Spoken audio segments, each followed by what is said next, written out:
ہمارے بہت سے لوگ بولتے ہیں کہ علماء لوگ بولتے ہیں کہ غیروں میں دعوت و تبلیغ کا کام کرو. دھیان رکھو، دعوت و تبلیغ کا دو جز ہے. ایک وہ جز ہے جس کو تبلیغی جماعت سنبھالے ہے. تبلیغی جماعت کو نشانہ بنانا اپنی جہالت، نادانی اور حماقت اور کم علمی کا ثبوت دینا ہے. تبلیغی جماعت کسی کے 5 بیٹے ہوں، کسی کے 5 بیٹے ہوں، تو کسی کے 5 بیٹے ہوں، کسی بیٹے کو بیٹے ہوں، پوتے ہوں، تو کیا سوچے گا کہ جو پوتے ہیں وہ صحیح سالم رہے، ان کا دوا علاج، ان کے کھانے پینے کا اچھا انتظام کیا جائے. اور جب پوتے ابھی دنیا میں نہیں آئے ہیں وہ ان کے لیے کوشش کرے گا، لیکن زیادہ کوشش اس لیے کرے گا کہ دنیا میں پوتے موجود ہیں، ان کی صحت و عافیت کے لیے، ان کی تعلیم و تعلم کے لیے، ان کے لباس و پوشاک کے لیے کرے گا. تو ایسے ہی جو تبلیغی جماعت کے احباب ہیں، جو مچھلی شکار کی ہوئی اپنے تھیلے میں ہے وہ چھٹک نہ جائے، وہ اس کو سنبھال کر رکھنا چاہتے ہیں. یہ اپنی ذمہ داری بحسن و خوبی انجام دے رہے ہیں. ان کو نشانہ بنانا، تار و تشریح کرنا، یہ ہماری جہالت ہے اور آئندہ ہماری نسلوں کی ارتداد کے دہانے پر جانے کا اشارہ ہے. اور دوسرا دعوے کا کام کیا ہے جو یقیناً بہت اہم کام ہے، بہت اہم کام ہے اور اصل کام ہے، وہ کیا ہے؟ غیروں تک اللہ کا پیغام پہنچانا. غیروں تک اللہ کا پیغام پہنچانا. غیروں تک اللہ کا پیغام پہنچانے والوں میں بہت کم لوگ ہیں، گنے چنے لوگ ہیں. اور جو 2-4 لوگ تھے جن کا نام آتا تھا کبھی کبھار، ابھی پسے زندہ کر دیے گئے ہیں. آگے کام تم کو کیسے کرنا ہے، اپنی ذمہ داری کیسے نبھانی ہے. میں ایک مثال دیتا ہوں. ایک کتاب ہے صدائے دن.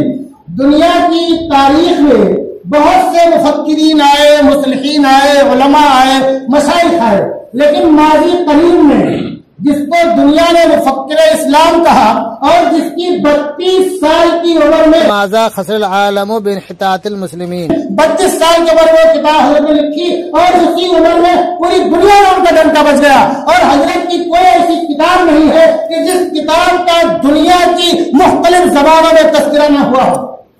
کتنا درد رکھتے تھے، کتنی فکر رکھتے تھے. جو لوگ اسلام کے قریب نہیں آ رہے ان کو اسلام کے قریب کیسے لایا جائے، اور جو لوگ حلقہ بدوش اسلام ہیں وہ سچے پکے مومن کیسے بنے رہیں. جتنے بھی ان کے اسفار ہوتے تھے اپنے تقریباً ہر سفر میں دعوت کے پیغام کو عام کرنے کی کوشش کرتے تھے، لوگوں کو ابھارتے بھی تھے. ایک بہت بڑے عالم ہیں شیخ قطانی، مراکش کے ہیں. یہ مراکش کے شیخ قطانی، ان کے کتاب ہے الاسلام فی حسبانیہ.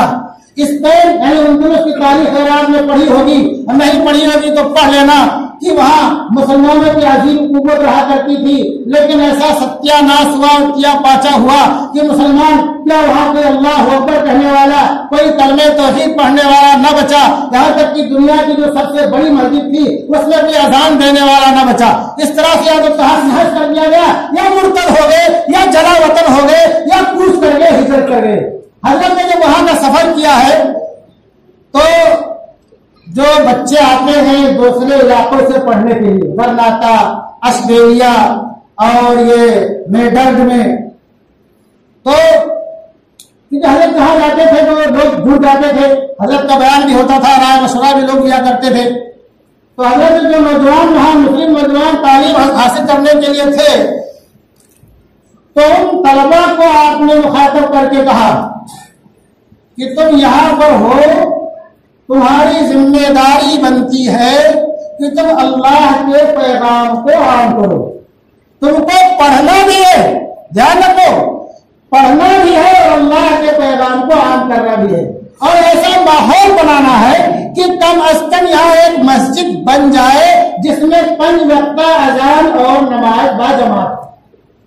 اس کا نتیجہ کیا نکلا کہ شیخ قطانی لکھتے ہیں کہ مفکر اسلام شیخ ابو الحسن الندوی رحمت اللہ رحمت واسعہ کا فیض کہاں کہاں نہیں پہنچا. اس کے تحت واقعہ لکھتے ہیں کہ حضرت کے ہم نے کے تعلق سے جب پڑھا تھا، پھر جب میں وہاں پہنچا اور غرناطہ اور ہمرا میں بہت بڑا جو بہتا قصر الحمرا اور قصر الزہرا جو مشہور تھا، حضرت کی باتوں میں سوچ ہی رہا تھا کہ میں نے معلوم کیا تو مجھے معلوم پڑا کہ جن طلبا کو حضرت نے مخاطب کر کے کہا تھا ان کی کوششوں سے حی البیازین میں ایک خوبصورت مسجد بن گئی ہے.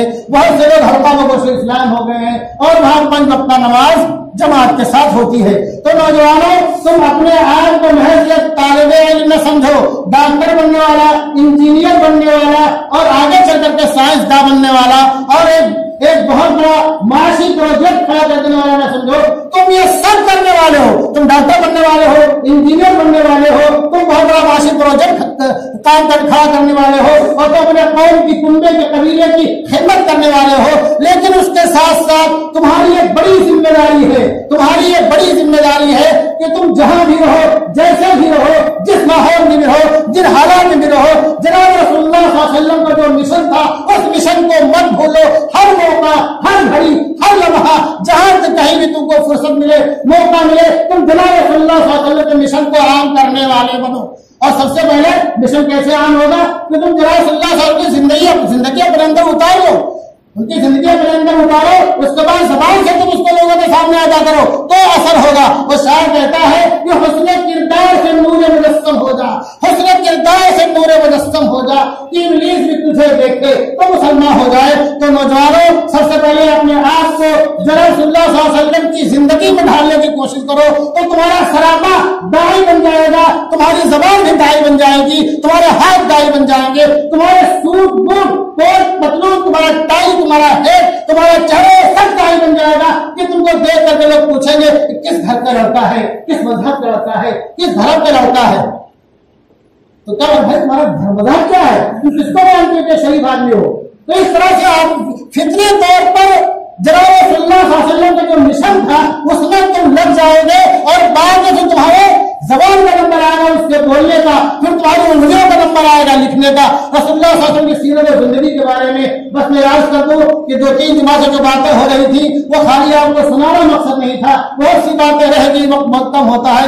खाली यही मकसद था कि जितने भी पुराने और कदीमी मज़ाहिब हैं सब में जनाब रसूलुल्लाह सल्लल्लाहु अलैहि वसल्लम का तज़किरा है। अगर कहीं तज़किरा किसी मज़हब में नहीं है तो जनाब रसूलुल्लाह सल्लल्लाहु अलैहि वसल्लम की तालीमात का तज़किरा है। तो उस हवाले से, उस वास्ते से हम दूसरों तक अल्लाह के पैगाम को पहुंचा सकते हैं। मैं फिर आखिर में अर्ज कर दूं, हज़रत रहमतुल्लाह अलैह के सफरनामे को जो हजरत ने बर्मा का सफर किया था गालिबन 1964 में और 2-3 महीने वहां थे, वहां के हर बयान में आपने यही कहा था कि मुसलमानों, तुम कहीं से भी आकर के यहाँ आबाद हो गए, बस गए हो, तुम्हारा काम खाली जेब भरना नहीं है। अगर तुमने खाली जेब भरने की कोशिश की, खाली कारोबार से लगे रह गए, तुमने अल्लाह के पैगाम को आम नहीं किया, तो दिन दूर नहीं है कि न तुम रहोगे, न तुम्हारा कारोबार रहेगा, न तुम्हारी नस्लें रहेंगी। और अगर तुम लग गए दावत में, अल्लाह के पैगाम काम करने में, तो इंशाअल्लाह अल्लाह की तरफ से नुसरत आएगी, मदद आएगी और सब बाकी रहेगा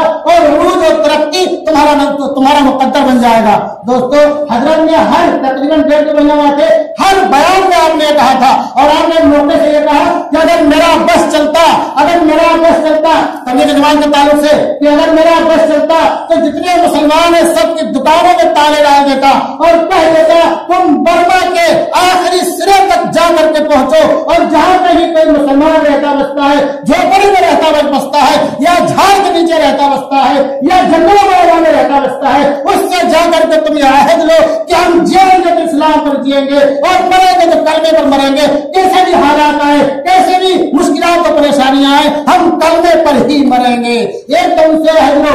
और दूसरा काम ये कहिए, दूसरा काम ये कहता कि जो पढ़े लिखे लोग हैं, जानकार लोग हैं, वो यहाँ के जो गैर लोग हैं, जो लोग हल्का बगोश से इस्लाम नहीं हुए, जो यहाँ की आबादी है पुरानी, वो उन तक पहुंचे और उन तक कुरान का पैगाम पहुंचाए, रसूलुल्लाह की जिंदगी पहुंचाए, रसूलुल्लाह के मिशन को आम करें। और अगर ऐसा तुम लोग नहीं करोगे तो ध्यान रखो इस बात को, जब मकामी आबादी के जहन में भूचाल आता है तो एक तूफान खड़ा हो जाता है। फिर वो तूफान ऐसे लोगों को जो अल्लाह के पैगाम को आम करने वाले नहीं होते हैं खशो खासात की तरह बहा देता है और वही वहां पर हुआ।